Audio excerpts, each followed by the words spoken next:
Salut tout le monde, j'espère que vous allez tous très bien.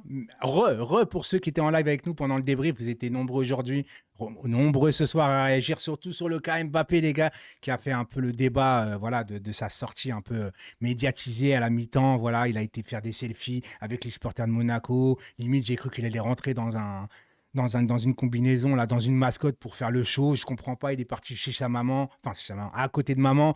Donc, moi, tout ça m'a déplu parce que moi, je trouve ça un manque de respect et je vais vachement en parler sur ce sujet-là parce que pour moi, il est symptomatique de ce club, de ce qui se passe au club en vérité, de cette mauvaise ambiance qui en plus mardi, tu as un match de Ligue des Champions.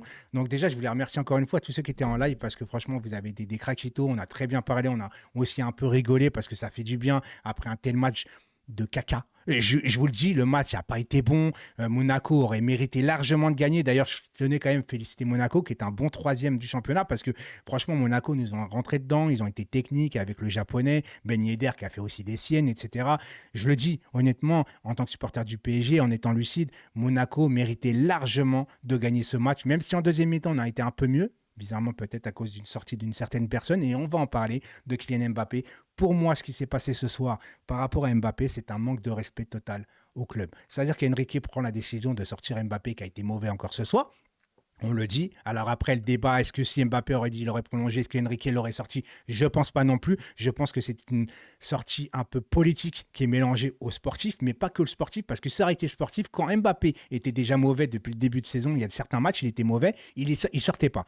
Donc là, s'il se permet de le sortir, c'est parce que maintenant, il a décidé de partir. Donc c'est pour ça que j'ai un peu de mal entre ce truc-là, c'est un peu de l'hypocrisie. Donc je sais pas comment que ça va se passer, mais ce qu'il a fait ce soir, parce que en fait, faut pas oublier les gars quand même, que Mbappé est capitaine, d'accord? Donc quand tu seras à la mi-temps, tu respectes le choix du coach, surtout, et que tu es là pour tes coéquipiers, qui eux rentrent en deuxième période et qui font leur match, parce qu'il y a 0-0, c'est pas comme si tu gagnais 4-0 et que c'était la langue bada, tu vois.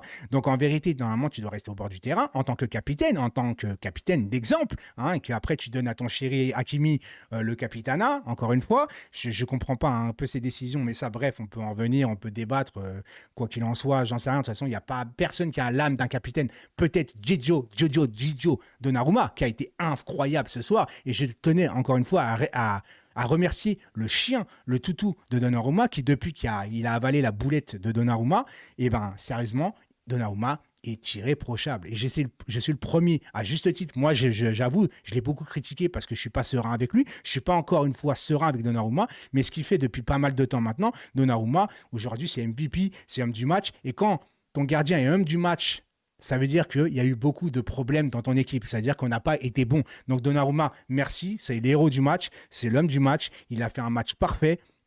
Incroyable. Maintenant, Mbappé, je repars sur Mbappé parce que forcément, Mbappé, ce qu'il a fait de pas rester au bord du terrain avec ses coéquipiers, aller faire des selfies, encore une fois, je le répète, avec les supporters de l'AS Monaco et j'ai posé son cul à côté de maman, c'est un manque de respect total. Et je me dis, alors là, vous allez me tomber dessus pour les pro Mbappé, mais c'est pas grave, les gars, parce que tout le monde a le droit au débat. Moi, je demande juste pas d'insultes. Vous pouvez débattre. Moi, je réponds. Il n'y a pas de souci. Moi, je pense d'abord au club. Ligue des Champions ou pas, avec ce que vient de faire de Mbappé là, si c'est pas conclu avec le coach qui pouvait aller en tribune, les gars, mardi, Mbappé, c'est même pas la feuille de match. C'est il reste chez lui. Voilà, tout simplement.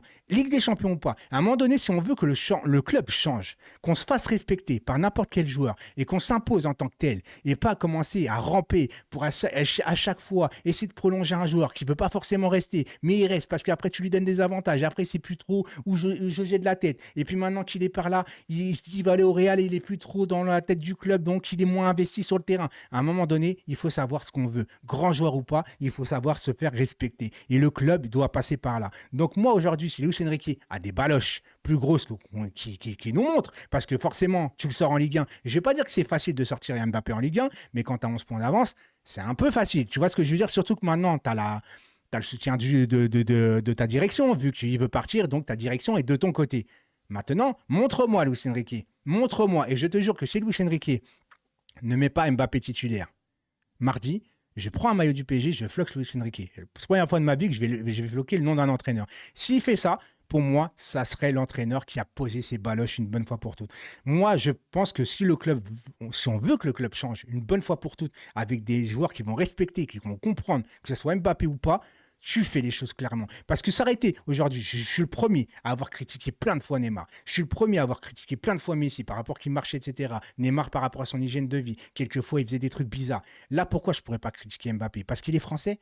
C'est pour ça, en fait, c'est parce qu'il est resté 7 ans au club. On n'oublie pas ce qu'il a fait. On n'oublie pas non plus le talent qu'il a. Mais à un moment donné, quand tu manques de respect, comme moi je le sens, en fait, parce que moi j'aime mon club, et moi ce que j'ai vu ce soir, je l'ai pris comme si il marchait sur le paillasson comme ça et s'essuyait sur un maillot du PSG. Vous vous rappelez Griezmann quand il a acheté le maillot du PSG? J'ai ressenti un peu ce truc-là de dire je m'en balance en fait. Ah Enrique il me sort, vas-y je suis au téléphone tranquille, je check, vas-y je vais en tribune avec maman.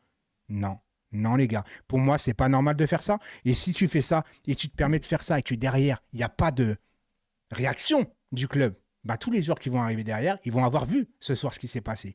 Donc ça veut dire que tous les joueurs qui vont arriver, ils vont dire mais en fait au PSG c'est les vacances, tranquille. On vient, on prend notre salaire et même si on ne se donne pas à fond, de toute façon, du moment qu'on reste et qu'on se donne un petit peu, qu'on a un peu de talent, qu'on vend des maillots, et ben c'est bon, le club va nous laisser tranquille. Non, à un moment donné, si on veut que ça agisse sur le terrain, il faut que ça agisse en haut. Et pour que ça agisse en haut, eh ben, il faut que ça agisse en haut, tout simplement. Et que tu t'appelles, encore une fois, je le répète, Mbappé ou pas, c'est pas le problème.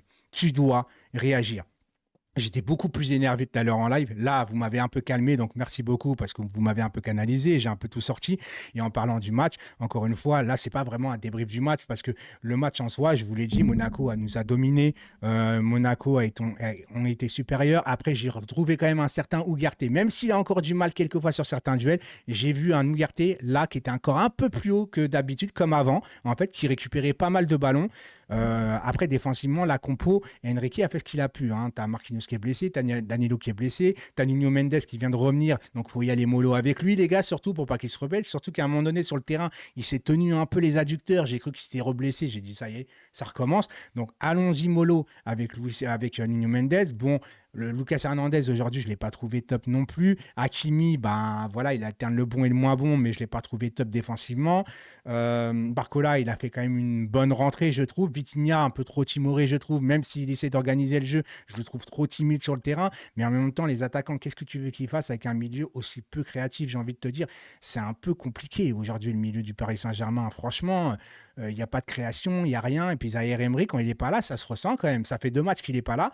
Alors, à juste titre, apparemment, c'est vraiment pour le reposer. Là, je suis d'accord avec Luis Enrique. Il a beaucoup, beaucoup enchaîné Zaïre Emery, qu'il soit vraiment top, top physiquement pour mardi. On va en avoir besoin. Surtout que Zaïre Emery, cette année, il n'y a rien à dire. Hein. Il commence à s'imposer. Il confirme voilà, ce qu'on disait de lui. Luis Enrique l'aime beaucoup. Donc, il sera titulaire mardi. On sera en live lundi, n'oubliez pas, pour l'avant-match contre la Real Sociedad. On essaiera à 20h30, on essaiera de faire la compo ensemble, on essaiera de voir les faiblesses de l'équipe adverse, la force de l'équipe adverse aussi, qui est la Real Sociedad. Il va falloir faire attention. Non, j'ai pas forcément peur de la Real Sociedad, mais j'ai peur de mon Paris Saint-Germain en fait. Parce que tu sens que si tu te prends un but là-bas, tu sens que tu vas trembler. Tu vois ce que je veux dire? C'est pas une question de dire ouais, moi je suis parisien, il n'y a aucun truc, aucune peur, non, non, non, non. Si, les gars, si, parce que à un moment donné, les joueurs tremblent sur le terrain et on nous a habitués à ça et c'est l'historique de notre Paris Saint-Germain. À un moment donné, il faut appeler un chat un chat. Tu vois ce que je veux dire? C'est à nous de poser nos coronets et j'espère que Enrique va lancer enfin un discours où on va pas avoir peur, tu vois, parce qu'on va le ressentir tout de suite. Mais de toute façon, on n'est pas là pour parler de la Real Sociedad. Aujourd'hui, on s'en sort très bien. Voilà, aujourd'hui, le 1 point est bon pour nous parce que Monaco mérite de partir avec les 3 points. Donc voilà, donc grand GG à Monaco. Et si aujourd'hui on repart avec un match nul, eh ben, c'est Donnarumma qui nous apporte ce point. Donc merci encore une fois, Donnarumma. Allez Paris. Ciao tout le monde.